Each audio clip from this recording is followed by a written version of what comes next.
Y vamos a continuar con nuestra serie El Dios que es Santo. Hoy es el 7º tema de esta serie. Y el título es Ay de mí que estoy perdido.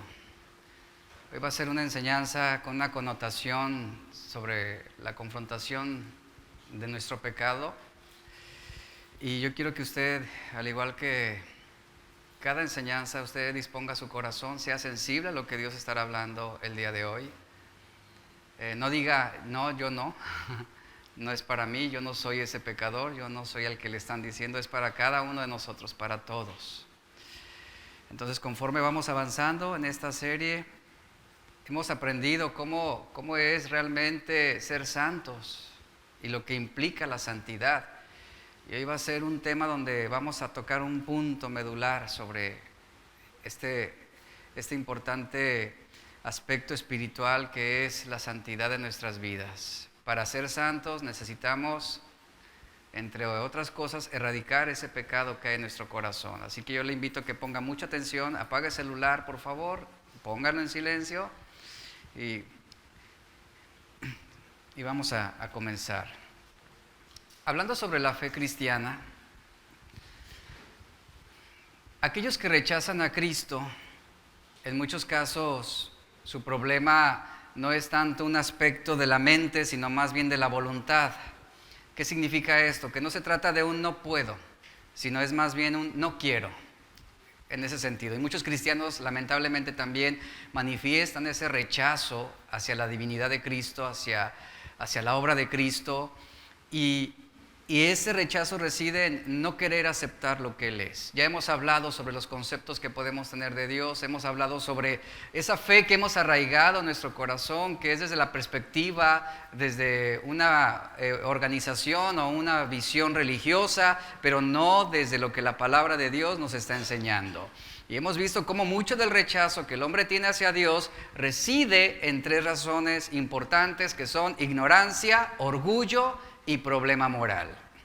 Un ejemplo de esto es el joven rico. Por ejemplo, este muchacho se acercó a Jesús con una pregunta. Esta pregunta fue: ¿qué debo hacer para heredar la vida eterna?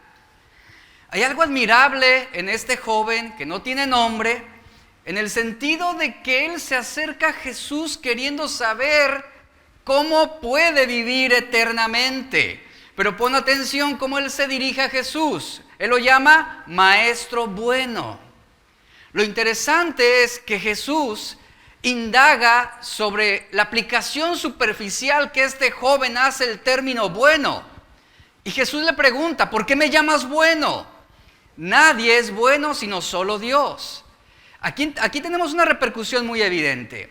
El joven rico tiene una pregunta para un maestro al que considera bueno, pero no Dios.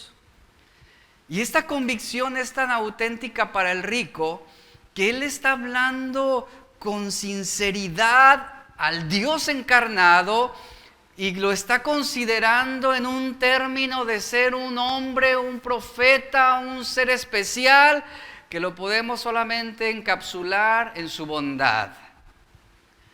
Cuando con jactancia este joven asegura haber cumplido la ley, él se estaba jactando de que él había cumplido la ley, que él había guardado la palabra, los mandamientos, y en ese aspecto este hombre ve a Jesús como uno igual a él. Él se consideraba bueno, ¿por qué? Porque había guardado la ley desde hace muchos años. Y a Jesús lo llama bueno también. Entonces lo que este joven piensa sobre Jesús impulsa su libertad de elección. Esto quiere decir que este joven está actuando sobre una convicción en contra de vender todo lo que posee y está usando su libertad sobre la siguiente consideración: si Jesús es tan solamente bueno, pero no es Dios, entonces el mandamiento a seguirlo es opcional.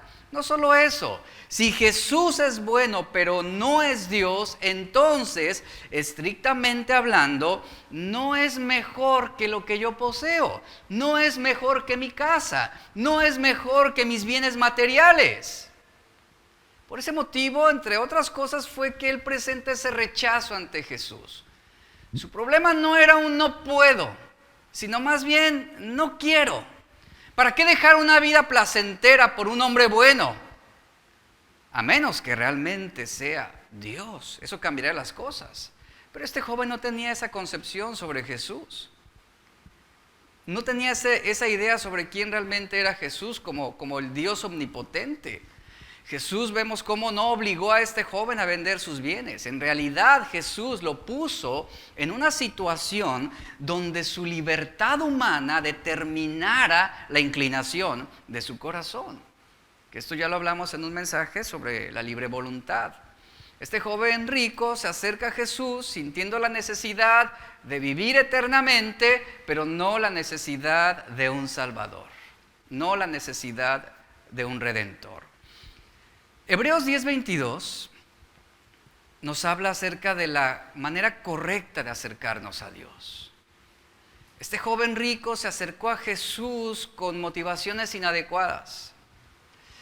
El autor de Hebreos, capítulo 10, verso 22 nos dice: acerquémonos con corazón sincero, en plena certidumbre de fe, purificados los corazones de mala conciencia y lavados los cuerpos con agua pura.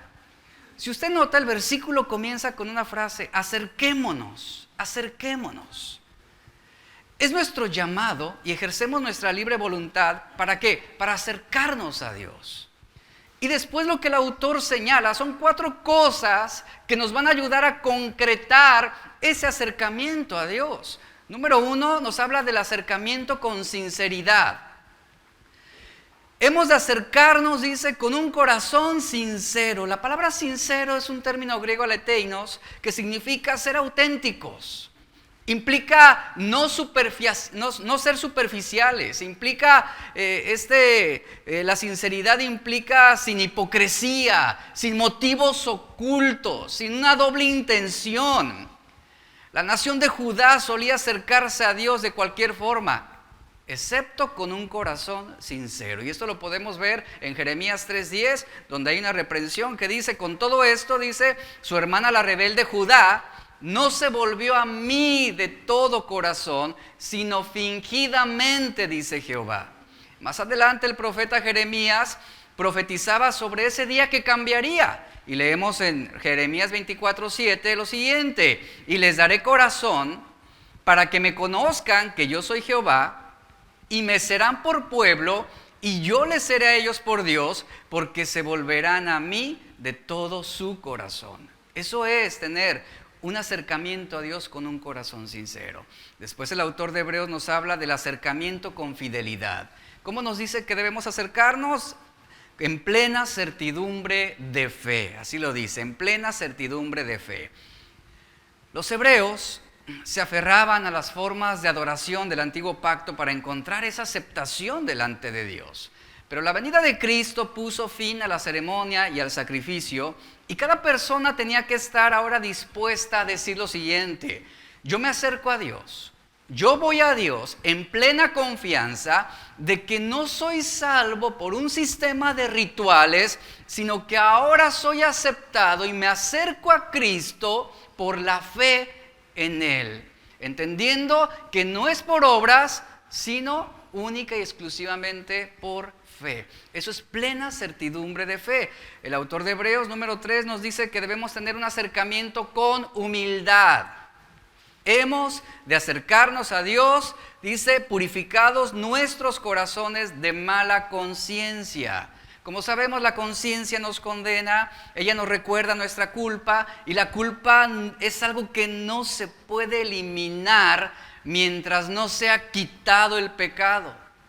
Cuando Jesús murió, su sangre quitó nuestros pecados. Fuimos no solo perdonados, sino limpiados de nuestros pecados. Y cuando nos acercamos por la fe a Cristo, nuestra conciencia queda libre de culpa y quedamos limpios de mala conciencia. Después el autor de Hebreos nos dice que nuestro acercamiento a Dios debe ser con pureza. Tenemos que acercarnos lavados los cuerpos con agua pura. No se refiere al bautismo. Aquí está, el autor está hablando sobre esa forma en que el Espíritu Santo, la obra del Espíritu Santo nos cambia. Es algo relacionado con nuestra relación con Dios.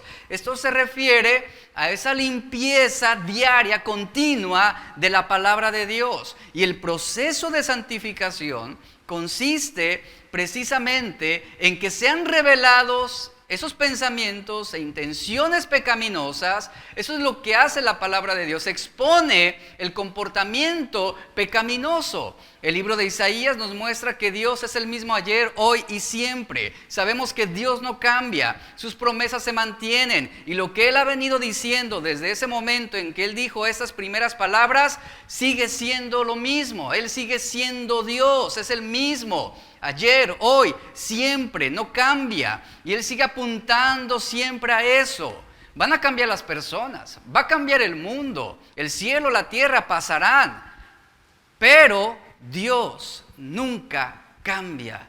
Él sigue siendo el mismo. Y eso es lo que Dios hace a través de su palabra. Él nos cambia, Él nos transforma a nosotros que requerimos el ser limpiados continuamente. Ahora, en la Biblia tenemos un caso muy claro sobre este proceso de un acercamiento correcto con Dios.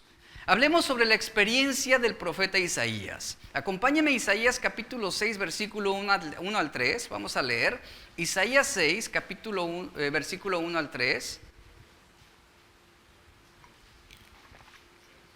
Dice, en el año de la muerte del rey Usías, él tuvo una revelación, dice Isaías. Vi yo al Señor sentado sobre un trono alto y sublime, y la orla de su manto llenaba el templo.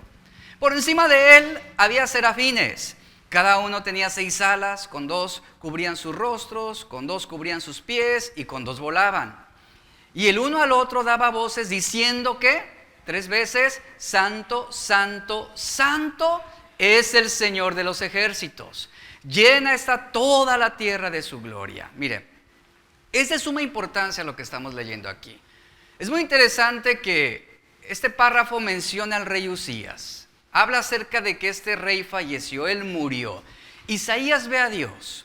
Y eso es algo muy significativo. ¿Por qué? Porque está señalando que aunque Usías está muerto, que fue uno de los reyes que tuvo un reinado de los más longevos, aproximadamente 53 años, aunque Usías, y a pesar de su poderío, del reino, de la gloria que él estableció durante todos esos años, él murió. Es la analogía que está presentando aquí. Él murió, pero Dios está vivo. Y este dato presentado, ¿cómo se relaciona con la santidad? Lo que está diciendo aquí es que Dios no es santo sencillamente porque Él sigue viviendo, porque Él nunca muere. Si ese fuera el caso, cualquiera que tuviera aliento de vida podría clasificarse como un hombre santo, impecable, infalible. Pero eso no dice la Biblia. Dios es santo porque Él siempre estuvo vivo, porque Él no fue creado.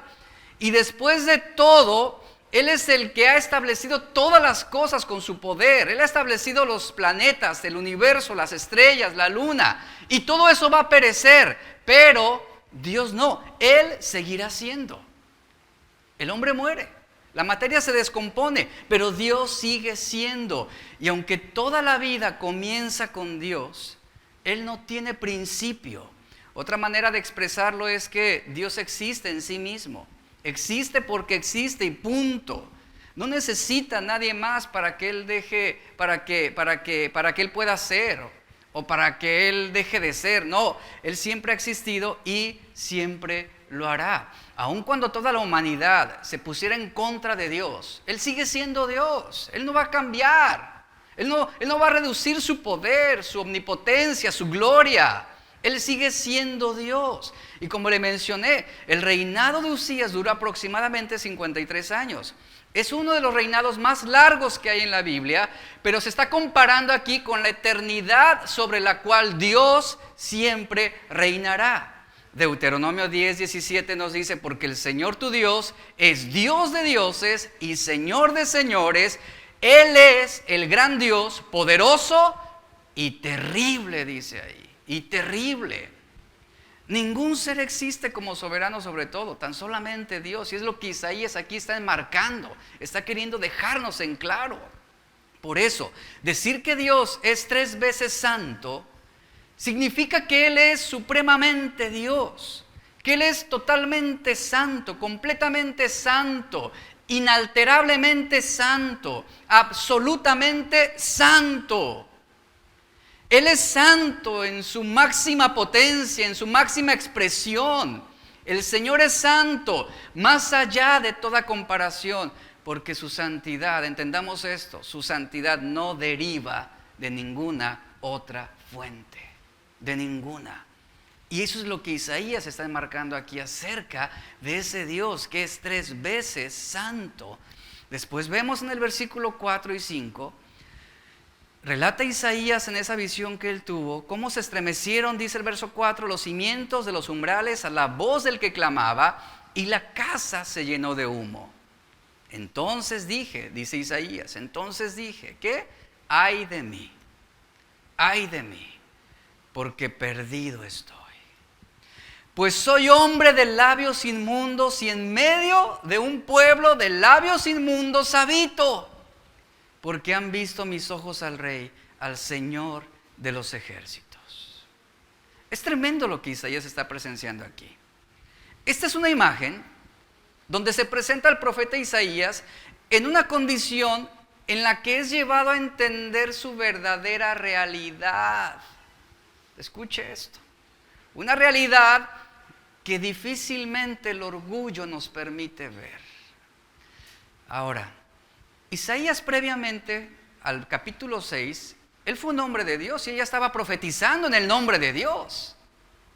Apliquémoslo de esta manera. Ya iba a la iglesia, ¿verdad? Oraba, leía su Biblia, escuchaba predicaciones en internet todo el día, compartía mensajes por WhatsApp bíblicos. Es decir, activamente estaba siendo un cristiano, porque él profetizaba en el nombre de Dios, y él profetizó previamente a esto que estamos leyendo aquí. Pero ¿qué sucedió con Isaías? Era un hombre que ciertamente amaba a Dios y servía a Dios, y Dios lo usaba, estaba siendo usado por Dios.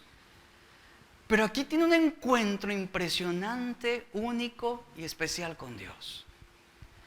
Ante esa santidad del Dios que es 3 veces santo, sucede algo inaudito. Algo que cada uno de nosotros necesitamos realmente experimentar para afirmar que hemos nacido de Dios, que hemos nacido de nuevo. Ante esa experiencia y ante esa presencia de Dios, el profeta Isaías es llevado a comprender su verdadera realidad. ¿Cuál? Que era un pecador, que él no era lo que él pensaba que era, en todo el sentido de la palabra. Seguramente él se creía a sí mismo como un hombre justo, un hombre santo. ¿Y sabe? Una realidad es que el orgullo difícilmente nos permite ver la realidad de quiénes somos. La realidad de quiénes somos. ¿Por qué? Porque el orgullo es un sentimiento de presunción. Es mi mundo girando alrededor de mis intereses. El orgullo es el primer pecado que entró en el universo y el último en ser arrancado. El orgullo es mucho más difícil de detectar que otros pecados debido a su naturaleza. El orgullo nos hace ciegos a nuestros propios fracasos, nos hace ciegos a nuestras propias debilidades, a nuestras necesidades. El orgullo es aquel que nos convence de que estamos bien. Como aquel hombre fariseo que oraba al lado del publicano y que decía, te agradezco porque no soy como este. Yo sí ofrendo, yo sí doy, yo sí voy a la congregación. Yo sí soy buena onda entre los hermanos de la iglesia, pero este no. El fariseo no veía la realidad sobre sí mismo. Pero aquel hombre publicano estuvo ante la presencia y la santidad de ese Dios que es 3 veces santo y que dijo, lo único que él atinó a decir fue una oración corta, sé propicio a mí que soy un pecador. ¿Y qué dijo Isaías? Isaías no se justificó de ninguna manera y dijo, bueno Señor, tú sabes cuánto yo te he servido, tú sabes que yo he dado esta palabra a fulano, a sutano y que estoy activo en el ministerio. Isaías hizo a un lado toda esa presunción ministerial y él se presenta ante Dios y lo único que atina a decir ante la revelación de ese Dios 3 veces santo es, ay de mí, que estoy perdido. Fue todo lo que dijo. Una oración muy similar a la de aquel publicano, humillado, quebrantado, donde se da cuenta de su realidad, y el profeta Isaías observó al pueblo a su alrededor y encontró mucho pecado en el pueblo. Y si usted lee del capítulo 1 al capítulo 5, usted va a encontrar enseñanzas de advertencia de parte del profeta Isaías. Y específicamente en el capítulo 5 vemos cómo Isaías comienza a predicar en contra de los pecados de los hombres. Él predica en contra de aquellos que son materialistas, que son inmorales, que son sensuales. Es en el capítulo 5 donde vemos 6 veces que Isaías dirige el dedo hacia los demás. Y de parte del Señor les da una palabra y les dice: ay de los que ponen su confianza en las riquezas del mundo. Y vuelve: ay de los que se entregan a los placeres de los sentidos. Ay de los que tienen en poco su iniquidad. Ay de los que a lo malo llaman bueno y a lo bueno llaman malo. Ay de los que se consideran sabios en su propia opinión. Y lanza un último ay. Ay de los que se entregan a toda clase de embriaguez. Eso fue en el capítulo 5. Pero ahora en este capítulo 6, ¿qué sucede? Ahora que Él está frente a la gloria de Dios, Él ya no dice: ay de aquellos, ay del hermano. Ya no dice. ¿Sabe qué es lo que Él dice? Ay de mí. Ay de mí. La gravedad de los propios pecados solo se echa a ver a la vista de la santidad del Dios 3 veces santo. Es una revelación que llega sobre la realidad de quiénes somos. Así como cuando tenemos la claridad y la luz, podemos percibir partículas de polvo flotantes en una habitación y adheridas a los cristales de la ventana, y que las podemos observar cuando los rayos del sol pegan a la habitación. De lo contrario es muy difícil. Eso mismo fue lo que sucedió con Isaías respecto a su propia condición ante Dios.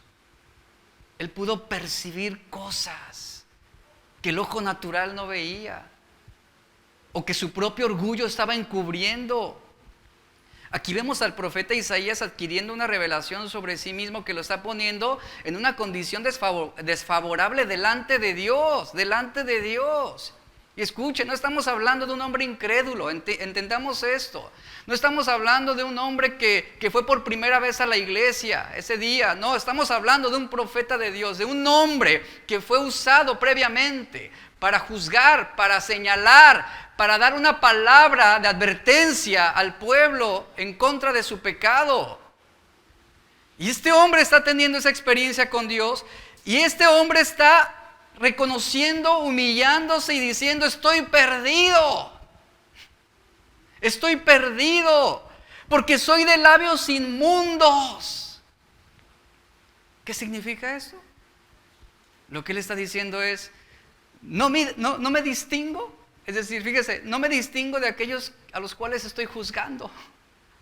No soy muy diferente de aquellos que se entregan a los placeres de los sentidos, de aquellos que tienen en poco su iniquidad, de aquellos que llaman malo a lo bueno. No soy muy diferente de ellos. Mi condición es similar a la de esos hombres a los cuales he estado señalando. Ay de ustedes, que vendrá juicio de parte de Dios. Y ahí está Isaías, derrumbado, colapsado. Qué lamentable es eso, iglesia. Qué lamentable es eso de presumir una vida en santidad, o de presumir de una sana doctrina, o de presumir estar en una iglesia verdadera que ama a Dios, pero que cuando tú te expones a la presencia del Dios 3 veces santo, venga una revelación sobre tu condición y que tú digas: no me distingo de aquellos a los cuales he estado acusando y señalando mucho tiempo. No me distingo de aquel que es adúltero. No me distingo de aquel que es un mentiroso y un blasfemo. Y ahí está Isaías: estoy perdido. Soy de labios inmundos. Iglesia, nunca te vas a poder acercar a Dios hasta que dejes que su Espíritu Santo venga y arranque las raíces y arranque los terrones del orgullo que está invadiendo nuestros corazones. Dios habló por medio del profeta Abdías al pueblo de Edom en los días del profeta. En el capítulo 1, verso 3, él dijo: la soberbia de tu corazón te ha engañado. La soberbia de tu corazón te ha engañado. ¿Qué significa esto? Que tanto el orgullo y la soberbia nos hace ciegos a nuestra propia condición, a nuestra propia realidad. Isaías cae postrado ante Dios, como diciendo: he vivido engañado sobre quién soy en realidad. He vivido engañado sobre mí mismo. ¿De qué manera soy mejor que los demás? ¿De qué manera yo soy más santo que aquellos que desobedecen a Dios? Si en lo profundo de mi corazón, sí, yo juzgo y acuso a aquellos que cometen adulterio con mujer ajena, pero en mi propio corazón he codiciado a la mujer extraña. Es la revelación que cayó sobre este hombre de Dios. Esto es lo que está ocurriendo en su corazón en este momento. Usted véalo, usted puede leerlo y estudiarlo. El orgulloso, ¿qué hace? El orgulloso se engaña a sí mismo. Aquellos que están tan seguros de no ser orgullosos, probablemente son los más orgullosos, y hay que tener cuidado con esos. Y hay que tener cuidado con uno mismo. Porque aquellos que son orgullosos de su humildad en verdad, de esa humildad que presumen aparentemente, pues muestran orgullo. Y la confianza al pensar que no estamos siendo engañados solamente prueba la completa decepción sobre la cual estamos caminando. Isaías fue derrumbado en esta revelación. Esta fue la realidad a la que él se expuso ante ese Dios santo. Y pon atención, ¿cómo dice? Ay de mí, porque perdido estoy, pues soy hombre de labios inmundos. Ay de mí. La traducción viviente dice: ay de mí, todo se ha acabado para mí. Así lo traduce esta versión. Todo se ha acabado para mí. Cuando tú y yo nos exponemos ante esta santidad de Dios, debe producirse algo. Tú no te levantas de la presencia de Dios siendo el mismo, o pensando de la misma manera en cómo piensas. Tú no te levantas ante la presencia del Dios que es 3 veces santo, argumentando y justificando y diciendo: es que estoy bien, Señor, yo estoy bien.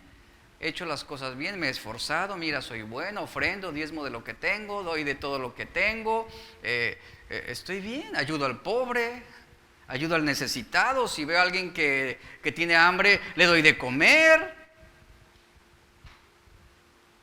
Esa es la triste realidad de muchas personas dentro de iglesias cristianas. Y ese es un punto muy importante, porque yo estoy consciente que dentro de las propias iglesias cristianas hay personas engañadas sobre su propia condición. Hay personas engañadas sobre quiénes son en realidad. Quienes se han convencido a sí mismos de que son salvos. Quienes ellos mismos elaboran un cuestionario, ¿verdad? Antes fumaba, ya no. Antes me gustaba bailar, ya no. Me gustaban las fiestas, ya no. Pues ya soy cristiano. Porque ya no hago lo que hacía antes. Pero en eso no consiste la verdadera santidad, entendamos esto. Eso no es ser santo. Y estamos delante de Dios ahí argumentándole: mira, Señor, ¿ya viste lo bueno que soy? Aquí está. Desde que vengo a la iglesia cristiana he progresado, claro. Soy buena persona. Pero mi pregunta es: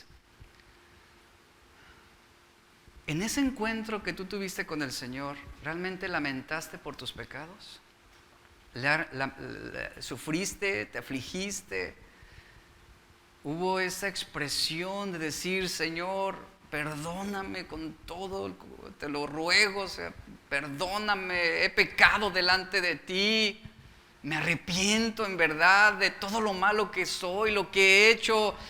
Quedas desnudo ante la presencia de Dios. Tú no puedes estar ocultando tu apariencia, tú no puedes estar mostrando algo que no eres ante ese Dios 3 veces santo. Y aquí está Isaías, y reitero, estamos hablando del profeta Isaías, donde él mismo está diciendo: ay de mí, estoy perdido, soy hombre de labios inmundos. Esto es lo que se produce en nosotros, iglesia, cuando tenemos un verdadero encuentro con Cristo. Esto es lo que sucede en nuestras vidas, en nuestros corazones, cuando somos expuestos ante la santidad de Dios. Lo primero que hace la santidad de Dios, y entendamos esto, no es bendecirte ni prosperarte económicamente. Lo primero que hace la santidad de Dios cuando somos expuestos es llevar nuestra vida a un punto en que veamos nuestra propia inmundicia, nuestra injusticia, y somos empujados a confesar nuestra condición de pecado en verdadero arrepentimiento y no en remordimiento. Ya ven, les dije que es hasta este momento en que Isaías tiene un encuentro con Dios de una manera diferente. Escuche lo que le estoy diciendo, de una manera diferente. No se trata solamente de cambiar del nombre de la iglesia, ¿verdad? No se trata solamente de cambiar de religión. Él tuvo un encuentro con Dios de una manera muy diferente. Él había recibido revelaciones sobre el pecado de los demás, pero ahora él está obteniendo una visión de Dios que está cambiando totalmente, por completo, su perspectiva de las cosas. Ay de mí, porque perdido estoy. Ay de mí, porque todo se ha terminado para mí. Ay de mí, porque he vivido bajo la seguridad de mis buenas obras. Cuando Isaías se comparó con las personas corruptas a su alrededor, él terminó luciendo muy bien. Él se vio bien. Él dijo: soy mejor que ellos. Agrado más a Dios que ellos. Hago mejores obras que ellos. He llevado a 100 a Cristo. Gloria a Dios, ¿verdad? ¿Y tú cuántos has llevado? No, pues ninguno. Yo llevo 100. Imagínate. Entonces, mi justicia propia, mi orgullo religioso, que me hace levantar el cuello delante de Dios y: Señor, aquí estoy. ¿Qué acaso no te sientes orgulloso de mí, Señor, por mis buenas obras? ¿Qué acaso no soy digno de sentarme a tu lado, como aquellos discípulos? Oye, queremos estar a tu lado, ahí cerquita, pegaditos contigo, ¿no? Concédenos ese honor. Isaías no se presenta así ante Dios. Está deplorado, está derrumbado, está acabado.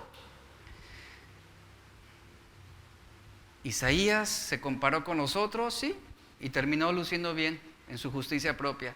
Pero ante la luz pura, limpia de la santidad de Dios, ¿qué fue lo que hizo esa santidad? Así como los rayos de luz en la habitación que exponen partículas de polvo, cuando Isaías se expone ante la presencia del Dios 3 veces santo, se expone cada rincón, cada fisura, cada rendija de su corazón.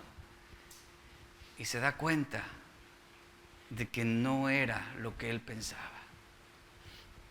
¿Cuándo fue la última vez que reflexionaste sobre la santidad de Dios?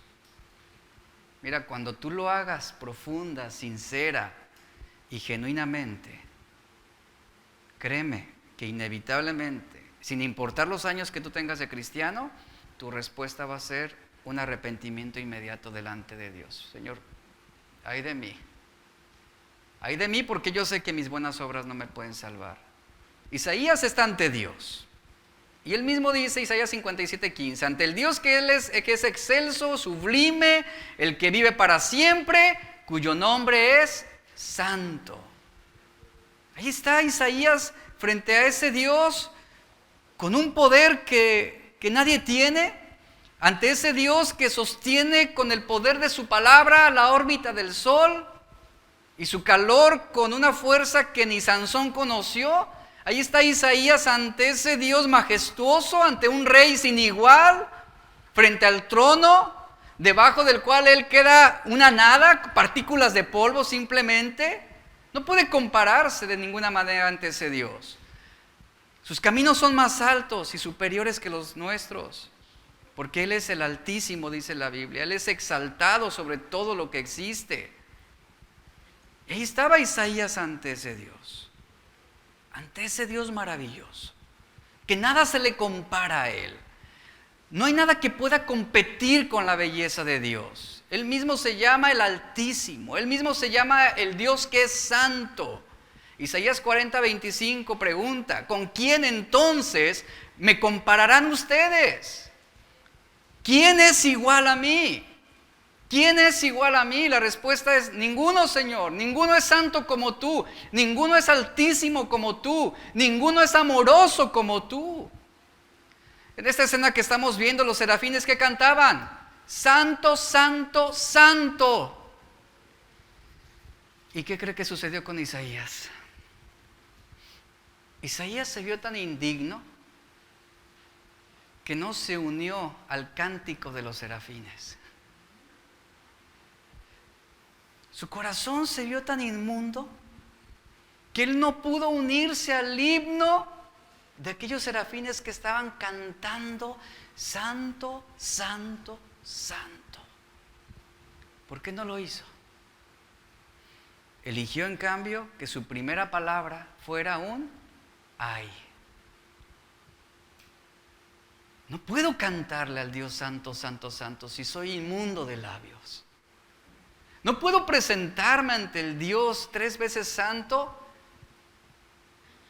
si en mi corazón hay pecado, si no soy limpio como yo creía, si no estoy siendo sincero como yo pensaba, si no me estoy acercando a Él de una forma adecuada, en plena certidumbre de fe. No puedo cantar santo, santo, santo, porque sería un hipócrita hacerlo, sabiendo que mi condición no está bien delante de Dios. Entonces vea cómo Isaías no interpretó ese himno, sino que él se va a una súplica de lo profundo de su propio corazón. Ay de mí, dice, ay de mí, pobre de mí, estoy perdido. Después de ver al Dios santo, Isaías se ve a sí mismo y al instante supo que entre él y Dios pues había uno que realmente era insuperable y que era santo. Vemos cómo ante la presencia de Dios su culpa fue evidente. Escuche esto, su culpa fue evidente. Sus pecados brillaron, sus inmundicias se deslumbraron, fueron descubiertas, fueron expuestas y a plena vista. Ahí está su culpa haciendo un ruido estridente. No había un botón para poder silenciar esa culpa, o un dedo para poder apagar o callarla. No podía. La única respuesta ante esa experiencia y ese encuentro con Dios era una confesión de sus propios pecados, una confesión de su propia inmundicia, lo cual hablaba de esa sinceridad en ese acercamiento con Dios, de reconocer su culpa, reconocer su mal, un arrepentimiento de todo aquello que podría haber hecho, de todo aquello que podría haber pensado, de todo aquello a lo cual él se pudo haber visto motivado, pero que no era agradable a Dios. Ahora, algo interesante aquí, ¿por qué estamos viendo que Isaías hace una confesión sobre el pecado de sus labios? Él dice, soy inmundo de labios. ¿Por qué hace referencia a los labios? ¿Qué dice la Biblia? Porque de la boca revela, ¿qué revela? De la abundancia del corazón, ¿qué hace? Hablan los labios. De la abundancia del corazón habla la boca revela lo que hay en el corazón. Entonces, Isaías no está diciendo, ay, mis labios son inmundos, pero mi corazón es limpio. Él está yendo a lo profundo. Su boca simplemente está revelando lo que hay en su corazón. Él está consciente del mal que hay en su propio corazón. Y Jesús habló claramente de esto en Mateo 15, 18 al 20. Lo que sale de la boca viene del corazón. Lo que sale de la boca contamina al hombre. Porque del corazón es donde salen los malos pensamientos, los homicidios, los adulterios, la inmoralidad sexual, los robos, los falsos testimonios y las calumnias. Esto es lo que contamina el corazón del hombre. Esto es lo que contamina al hombre. Y ser un hombre de labios inmundos, de labios impuros, implica ser un hombre impuro y punto desde lo profundo del corazón. Es eso. Es como cuando me han tocado casos de cristianos que se les salen 2 que 3 palabritas ahí, ¿no? Víboras, pues, groserías, ¿cómo más le llamamos? Y, ¡ay, se me salió! No, es que no es de que se te salió de aquí para, no es que estaba aquí atorada, ¿verdad? Y salió, no, es que estaba hasta acá. Eso estaba en el corazón. Y simplemente encontró el cauce abierto y salió. Entonces no es de que se me salió. Y Isaías está reconociendo eso. La profundidad de mi corazón es lo que está mal. Soy inmundo de labios. ¿Por qué? Porque eso es lo que se está reflejando en mi corazón. Soy impuro, punto. He pecado y punto. No puedo justificarme delante de ti. ¿No es interesante cómo el simple acercamiento a Dios crea una autoconciencia moral y espiritual en Isaías? Y es lo que se debe producir también en nosotros. Un hombre santo es un hombre humilde, es un hombre que se acerca a Dios y está reconociendo su culpa. Escuche esto, un hombre santo es un hombre verdaderamente humilde. Santiago capítulo 4, verso 8 al 9. Vea cómo lo dice Santiago.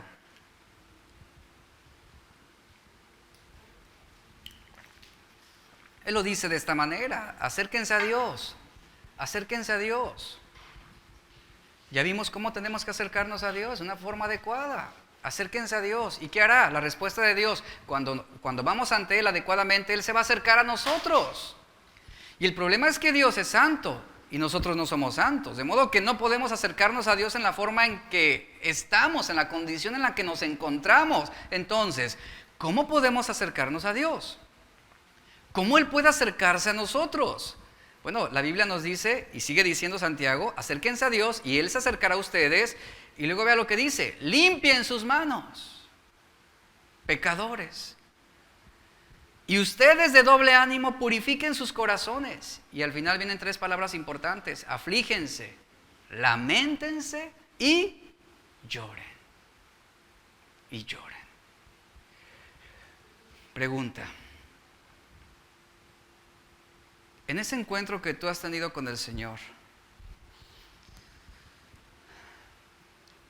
¿tu encuentro con Dios tuvo estas características? ¿Hubo aflicción? ¿Hubo lamento? ¿Hubo gemir? Yo recuerdo mi encuentro con Dios, de verdad, lo recuerdo. Y no fue un encuentro muy bueno, en el sentido de que no fue todo felicidad, sino experimenté un tiempo de quebrantamiento, un tiempo de dolor, un tiempo de aflicción. Yo recuerdo que lloraba y lloraba y lloraba y le decía: perdóname, Señor. Mi culpa emergió tan fuerte, tan grande, que yo no podía contener esa aflicción. Recuerdo en ese tiempo un amigo mío se acercó conmigo y me abrazó, simplemente me abrazó y yo: perdóname, y lloraba y lloraba y gemía. Hubo algo en ese momento que cambió mi vida.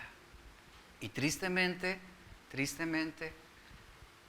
iglesias cristianas están atiborradas, repletas de personas que no tienen ni conciencia de lo que es el pecado en sus corazones. Que simplemente se hicieron parte de la membresía de una iglesia por sentirse cómodos, por sentirse a gusto, porque les gustó la música, y es todo lo que los movió. Pero no hubo una confesión de pecados en esas características donde, como Isaías, dijeron: ay de mí, estoy perdido. Y Santiago nos está diciendo: aflíjanse, lamenten, lloren, acérquense a Dios. ¿De qué manera? Esas son las cualidades de una persona que viene delante de Dios en esa contrición espiritual. Deja que tu risa se convierta en lamento, dice Santiago, y que tu gozo se convierta en tristeza. Ahora, estas tres palabras, afligir, lamentar y llorar, vea lo que significan. Afligirse es un término griego que se emplea para denotar el concepto de estar quebrantados, de sentirse miserables. En este caso, obviamente, por el pecado. Esto fue lo que experimentó Isaías. Y esta aflicción no es por las circunstancias desfavorables de la vida, no es porque perdí el trabajo, no es porque me abandonó la novia, que me acerco a Dios afligido y lamentando. No, es un quebrantamiento por nuestra ofensa delante de Dios, un quebrantamiento por nuestro pecado delante de Dios. Y luego viene la otra palabra que es lamentense, lamentar. Esto es la actitud de contrición, de compunción. Esta palabra hace referencia a un total desespero que se lamenta por el mal que hay en su corazón. Es un lamento que surge de tener siempre delante de nosotros y en todo momento sobre nuestro corazón esos pecados que aunque producen placer, pero que sabemos que no está bien que los estemos manteniendo, que los estemos alimentando. Y aquí el llamado a lamentar es aborrecerlos y mostrar una total desmotivación para seguir hospedándolos. A eso hace referencia este término lamentar. Y luego viene la otra palabra que es lloren, lloren. Santiago está diciendo lloren. ¿Llorar qué es? En un sentido general, llorar es la manifestación externa de aflicción y de lamento. De aflicción y de lamento. Eso es lo que Pedro hizo después de comprender que él había negado al Señor 3 veces. ¿Qué hizo? Pedro se afligió, se lamentó y lloró, dice la Biblia, amargamente. Amargamente. En ese llanto, como dice 2 Corintios 7:10, es ese llanto de tristeza según Dios, no según el mundo, según Dios, que produce el arrepentimiento para salvación. Santidad, iglesia, no solo se trata de evitar pecados.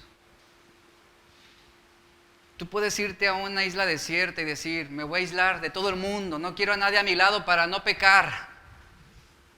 Pero el corazón está lleno de pecado, de inmundicia. Y es un concepto legalista de que muchos interpretan santidad, evita pecados, no hagas, no. Pero eso no es la santidad a la que hemos estado hablando durante estas semanas. Repito, santidad no se trata de evitar pecados. Ahora, si fueras a erradicar todo pecado en tu vida, estarías solamente a medio camino de lo que es la santidad bíblica. ¿Por qué? Porque la santidad no se trata de los pecados que evitamos. No solamente se trata de eso. Se trata del fruto que también producimos. Repito esto, eso es santidad. No los pecados, no solo se trata de los pecados que estamos evitando, se trata del fruto que también estamos produciendo. Entonces, santidad es una coherencia entre la fe y el fruto espiritual. ¿Y a qué somos llamados? A la santidad. Sean santos como yo soy santo, dice el Señor. Hebreos 12:14 dice, buscad la paz con todos y la santidad. Es decir, no solamente se enfoquen en evitar pecados, sino produzcan fruto. Eso es santidad. Dice, sin santidad, sin la cual nadie verá al Señor. ¿Y qué estaba pasando con Isaías? Él estaba contemplando al Señor y se reveló su condición. Entonces, llegar a ser santos, iglesia, requiere una verdadera humildad en todo el sentido de la palabra. Requiere humildad. Es crucial que entendamos que Jesús no condenó a los pecadores en el sentido en que muchos lo manejan, en que Jesús los estaba solamente flagelando. Él no hizo eso con los pecadores. Él les mostró compasión, ¿cierto? Él les mostró misericordia. ¿A quién condenó Él severamente? A los hipócritas, a los fariseos. Y un hipócrita es una persona que justifica su propio pecado mientras condena el de otros. Y esa fue la condición de Isaías. Por eso Él reconoce, ya no es ahí de aquellos ¡ay de mí! ¡Ay de mí! ¿Cuántos pueden decir, ¡ay de mí! ¡Ay de mí! No es solo alguien de dos caras el hipócrita, porque no es solamente se refiere a alguien así. Un hipócrita es alguien que se niega a reconocer que en ocasiones tiene dos caras y de ese modo finge una justicia que él no puede vivir, o finge una santidad que realmente no tiene. Y aquí es donde viene esa confrontación a nuestros corazones, sobre esa corrupción que pudiera estar ahí en nuestro corazón, pero que somos ignorantes de la realidad de quiénes somos, porque esa luz, ese destello de la santidad de Dios no ha exhibido todas esas partículas de inmundicia que están ahí escondidas, rezagadas. Es un mensaje en el cual debemos reflexionar en esta mañana, en esta tarde. No podemos seguir viviendo como hemos vivido. No podemos seguir pensando que hacemos las cosas perfectamente. No podemos seguir diciendo, no, hipócritas son los demás. Yo no. ¿Se da cuenta qué fácil es engañarnos a nosotros mismos? Y decimos, no, yo sí busco la santidad, me porto bien. Me porto bien. Y el primer paso que debemos dar hacia la santificación es reconocer, escuche, reconocer que no somos tan santos como nos gustaría ser. ¿Sabe cómo se llama eso? Eso se llama humildad. Que no he logrado ser lo que Dios quiere que yo sea. Y ¿sabe? Esa es nuestra condición. Y yo estoy consciente de que yo no he obedecido a Dios, yo, el pastor, en la medida en que debería obedecer a Dios. Y yo reconozco que no he sido fiel a Dios en la medida en que yo debería serlo. A eso te lleva la humildad. Eso se llama humildad.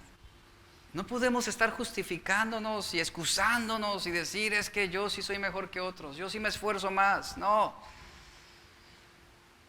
Isaías, ¿qué reconoció? Isaías reconocía que realmente él no había llegado a ser lo que Dios quería que fuera. Fue expuesto. Entonces, en este deseo de conocer a Dios debemos discernir todo esto acerca del Dios omnipotente. La Biblia dice, Él resiste a los soberbios, pero da gracia a los que son humildes. La humildad da gracia a nuestra necesidad, y solo la gracia de Dios puede cambiar nuestros corazones. Por eso, la humildad es la infraestructura de la transformación espiritual, es la esencia de todas las virtudes. Y vemos a un Isaías que se acercó a Dios ya humildemente, quebrantado, reconociendo. El Espíritu Santo es quien va a revelar nuestra pecaminosidad. Y escuche, no para condenarte, no para flagelarte, no para restregártelo, sino para establecer humildad. Y que tú puedas profundizar en tu conciencia de la necesidad que tú hasta el día de hoy tienes de la gracia divina. Aquellos que se vuelven santos ven su semilla y caen postrados delante de Dios y reconocen y abren sus corazones. En cambio, aquellos que son hipócritas se exponen a la santidad de Dios y ¿qué hacen? Excusan, se justifican y se mantienen orgullosos diciendo, yo estoy bien. Y te agradezco, Señor, porque no soy como los demás, como este, como aquel. Eso es lo que hace el hipócrita, eso es lo que hace el corazón endurecido. Y entendamos eso también, iglesia. Santificación no comienza con rituales ni con reglas. La santificación comienza con un abandono del orgullo. La pureza comienza con nuestra negativa a ocultar, con una negativa enérgica a ocultar el estado de nuestros corazones. No podemos negarnos a ocultar lo que en realidad somos delante de Dios. Él es el ojo que todo lo ve, Él conoce todas las cosas, Él es omnisciente, Él es omnipresente. Y debemos tener mucho cuidado de no convertirnos en cristianos fariseos, cristianos que se convierten luego en hipócritas, llenos de desprecio, atiborrados de justicia propia. Jesús mismo, en Lucas 18:9, Él nos advirtió en contra de aquellos que confiaban en sí mismos como justos y menospreciaban a los otros. Ya estoy terminando. Y mire, la ironía, y digo esto con mucho amor y respeto, la ironía de nuestro cristianismo es que muchas iglesias se ven unas a otras con actitudes idénticas a los fariseos, actitudes de superioridad.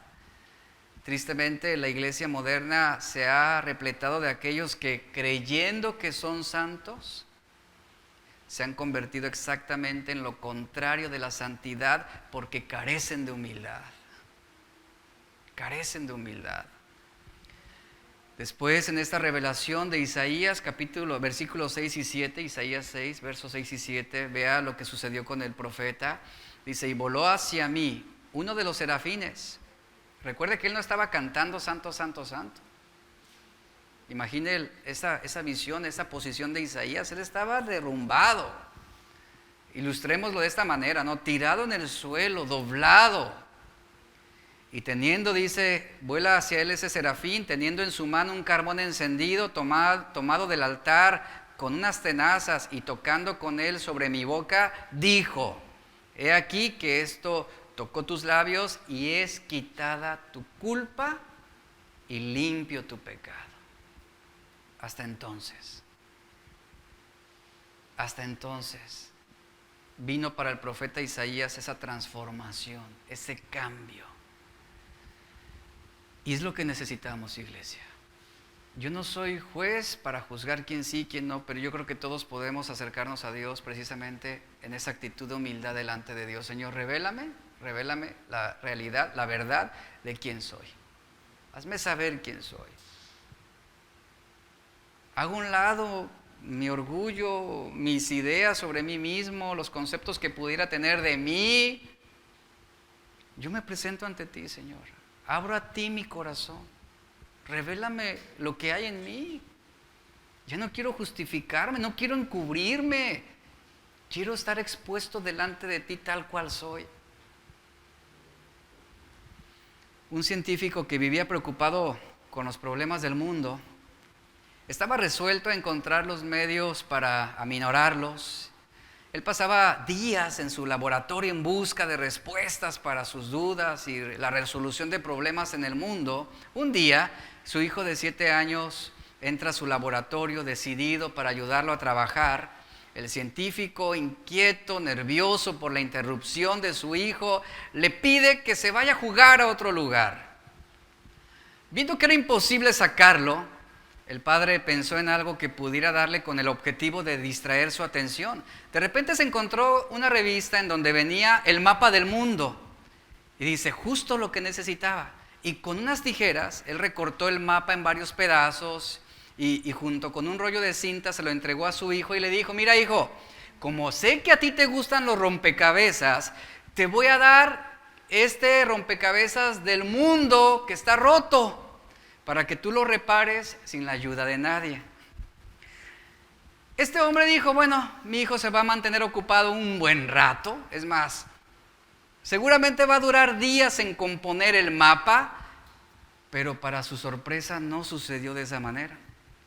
Pasaron solamente algunas horas y escucha la voz de su niño, papá, papá, ya terminé. Dice, ya lo hice, ya conseguí terminar. Y el padre mira, asombrado, porque no daba crédito a lo que el niño estaba diciendo. Porque él decía, el papá decía, pero si eso era imposible. O sea, ¿cómo un niño de 7 años pudo conseguir recomponer un mapa del mundo entero que jamás él había visto? Ni conocía cómo era el planeta Tierra. Dice, ¿cómo lo armó? Desconfiado, este hombre levanta la vista de sus anotaciones, de lo que él estaba haciendo, con la certeza de que vería el trabajo de su hijo de una manera revuelta, pero para su sorpresa el mapa estaba completo.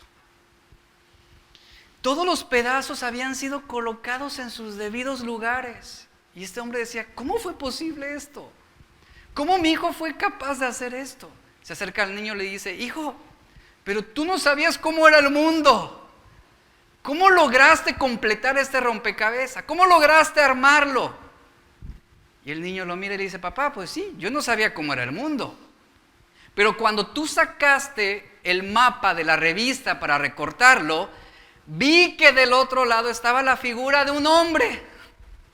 Así que yo le di vuelta al recorte y comencé a recomponer al hombre, que yo sí sabía cómo era.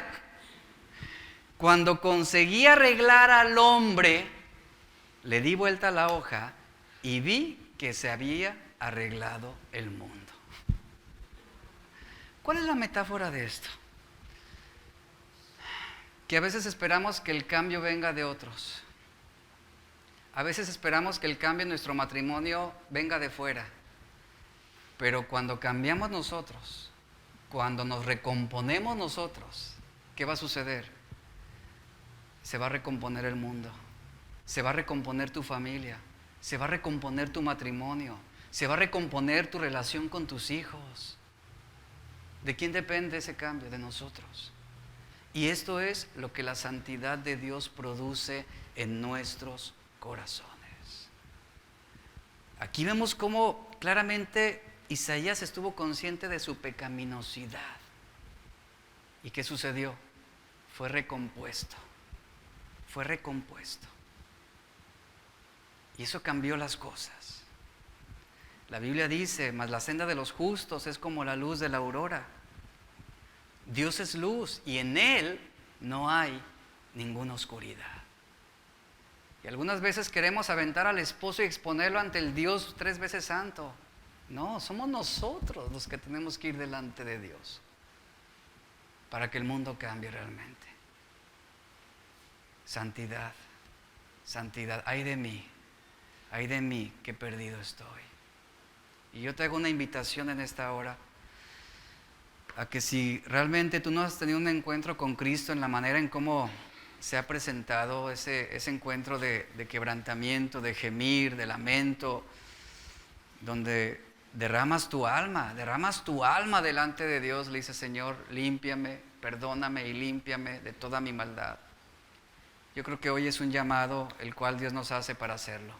Que vayamos ante la presencia del Dios que es 3 veces santo y que Él exponga lo que tenga que exponer en tu vida. Que Él descubra lo que tenga que descubrir en ti, de modo que tú digas, Señor, perdóname porque ahora me doy cuenta de quién soy, me doy cuenta de la realidad de mi vida. Muchas veces podemos decir, me justifiqué en que yo era cristiano, que iba a la iglesia, que cantaba, que ofrendaba, que leía mi Biblia, que oraba, pero ahora me doy cuenta de mi realidad. Ay de mí, pobre de mí, estoy perdido, Señor, ayúdame. Y esa es la súplica de nuestro corazón. Ponte de pie, iglesia. Ponte de pie. Y ahí en tu corazón, adora a Dios. Tómate un momento para ir delante del Señor y decir, Señor, ayúdame. Revela, que la luz de tu santidad revele todo aquello que está mal en mi corazón.